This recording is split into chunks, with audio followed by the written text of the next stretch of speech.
Assalamualaikum warahmatullahi wabarakatuh.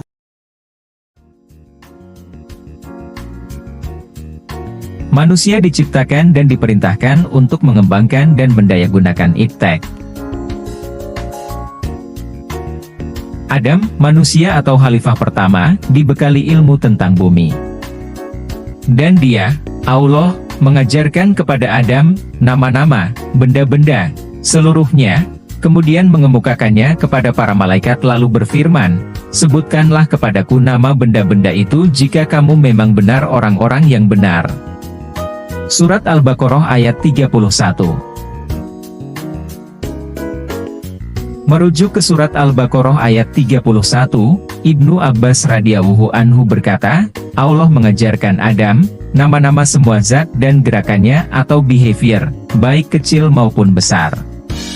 Nama-nama ini yang dikenal oleh manusia, seperti nama orang, hewan, bumi, dataran rendah, laut, gunung, unta, keledai dan nama-nama lainnya. Apa tujuan Allah mengajarkan ilmu tentang kosakata dan benda bumi kepada Adam? 1. Untuk menguji dan menangkal malaikat yang berpendapat bahwa Adam dan turunannya hanya akan berbuat kerusakan dan saling tumpah darah. Sedangkan malaikat senantiasa berzikir setiap saat. Hasan al-Basri berkata, ketika hendak menciptakan Adam, para malaikat berkata, tidaklah Tuhan kami menciptakan suatu makhluk, kecuali kami lebih mengetahui, atau berilmu darinya.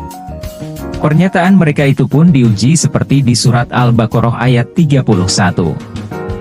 2. Untuk mengelola bumi dengan mendayagunakan ilmu, yaitu diniyah dan ilmiah, yang sudah diajarkan. Ini adalah dasar perintah mengembangkan dan mendayagunakan iptek.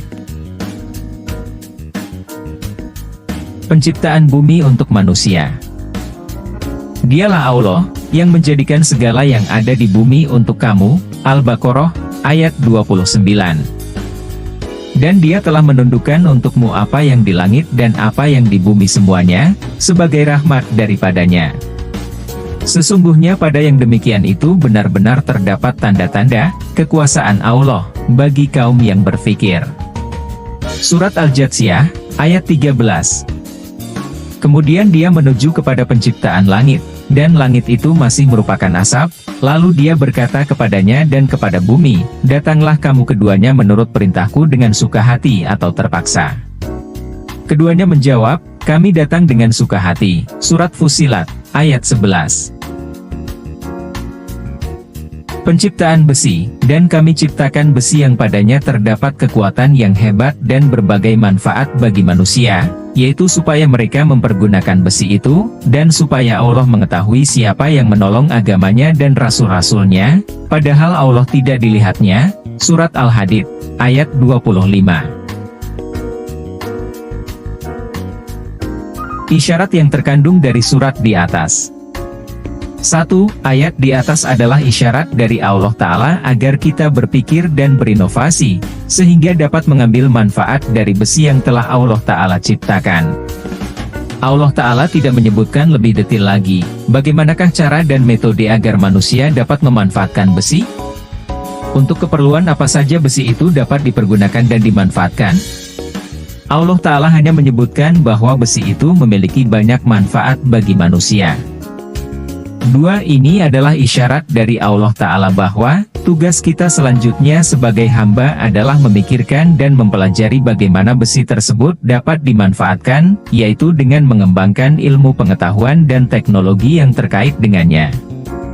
Ini adalah metode Al-Quran dalam membimbing manusia agar menggunakan akal dan pikiran untuk berinovasi dan mengembangkan ilmu pengetahuan.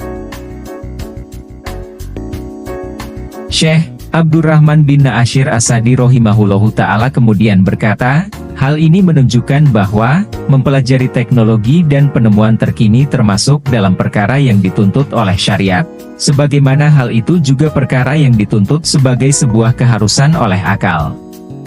Dan hal itu termasuk dalam jihad di jalan Allah Ta'ala dan termasuk dalam ilmu Al-Quran. Sesungguhnya Al-Quran mengingatkan para hamba bahwa Allah Ta'ala menciptakan besi dengan kekuatan yang hebat dan bermanfaat bagi manusia, dan Allah Ta'ala sediakan untuk manusia apa saja yang ada di bumi. Maka wajib atas manusia untuk berusaha agar meraih manfaat-manfaat dari semua itu melalui cara yang paling mudah.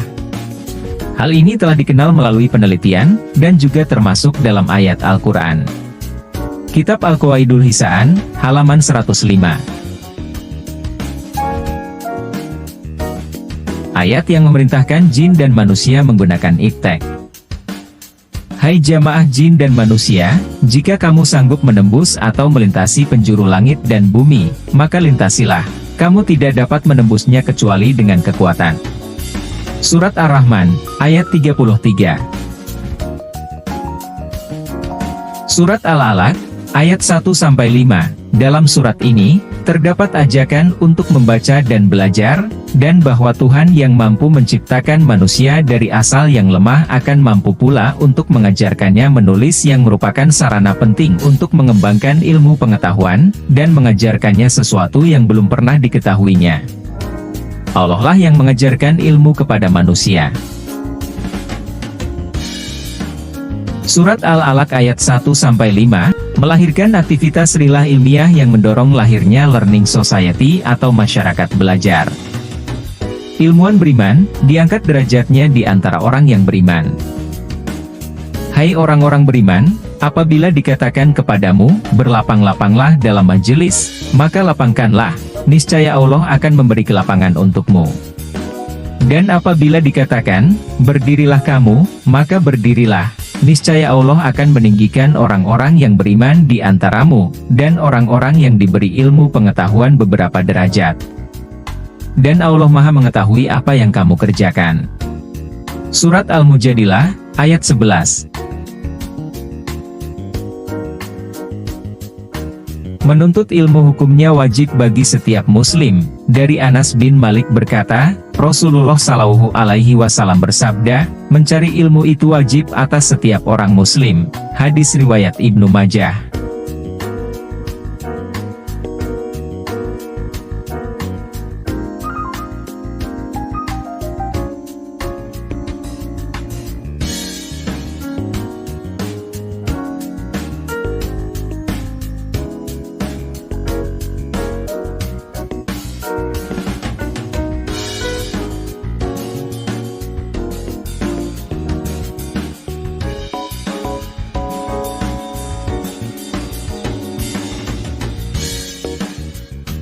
Surat Al-Imran, ayat 190-191, sesungguhnya dalam penciptaan langit dan bumi, dan silih bergantinya malam dan siang, terdapat tanda-tanda bagi orang-orang yang berakal, yaitu, orang-orang yang mengingat Allah sambil berdiri atau duduk, atau dalam keadaan berbaring, dan mereka memikirkan tentang penciptaan langit dan bumi, seraya berkata, ya Tuhan kami, tiadalah Engkau menciptakan ini dengan sia-sia, Maha suci Engkau, maka peliharalah kami dari siksa neraka. Wise, creative and critical thinking is the essence character of Khalifa. Salatullah, salamullah, ala taha rasulillah. Salatullah, salamullah, ala yasin habibillah. Tawassalna